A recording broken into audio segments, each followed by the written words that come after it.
Closing costs when buying a house. What are they? Who pays for them? How do they work? Hey everybody, welcome back. Aaron Dehart here. And today we're going to be talking about closing costs when you are buying a home. Every single loan, regardless if it's a home loan, a auto loan, something of that nature is going to have closing costs associated with it. And it's how third parties typically get paid for their services during the transaction. So today we're going to talk about if you were buying a home, what are closing costs, how much are they, who pays for them, etc. So welcome back, guys. If you haven't already, give us a like and a subscribe, please, so we can keep the almighty YouTube algorithm happy and keep good and good videos out to you. So let's get right to it. So closing costs on a home loan are typically in three different buckets that I like to associate with. Bucket number one is you have your lender fees, which are typically a processing and an underwriting fee. That's how the lender or the bank is paying their processor and their underwriter for doing their part during the home loan. The second bucket is typically going to be third-party fees. Those are title and escrow fees, title insurance, appraisal fees, if there's any type of inspection fees, etc. Those are going to be included in that category as well. And then the third and final one is going to be your escrow accounts for your taxes and your homeowner's insurance. Those are typically collected in arrears, so every single month when you're making your payment, you're going to be taking care of your taxes and insurance as well. So how much are closing costs typically? Well, this is an important factor. A lot of it's going to depend upon where you're at in the country and what your average loan size is. A good rule of thumb is closing costs are going to average anywhere between 1 to 5% of the loan amount.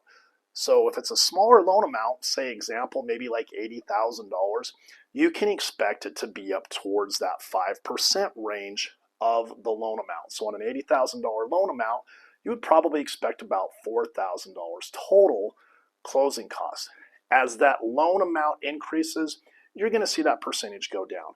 A good rule of thumb I always like to tell my clients is, hey, be prepared for around 3% or so of closing costs. That's going to give you a good safe number. So for example, if you have a $400,000 loan, a good rule of thumb is to have about $12,000 prepared for that. So let's get into the different types of closing costs that there are. So number one, lender fees. This is how lenders pay for their employers that are doing the work on the home loan. Typically, it's going to be two different ones. It's going to be a processing fee and also an underwriting fee. Those are typically going to vary anywhere from about $1,200 up to $1,800, depending on that. You're also going to have any type of discount points or anything like that that might be associated with the cost of that particular rate into this bucket as well. Now let's get into third-party fees like title and escrow. Typically these are going to include title insurance, a escrow fee, any type of third-party fees, appraisal fees, escrow fees, inspection fees, etc. And then also any type of dock handling fees that the company is charging. It's important to note, if you are comparing lenders, you want to look at the lender fees only, because lenders can't control, they're not responsible for what third parties charge. So that's something to keep in mind. Finally, let's go to the final bucket, your escrow fees.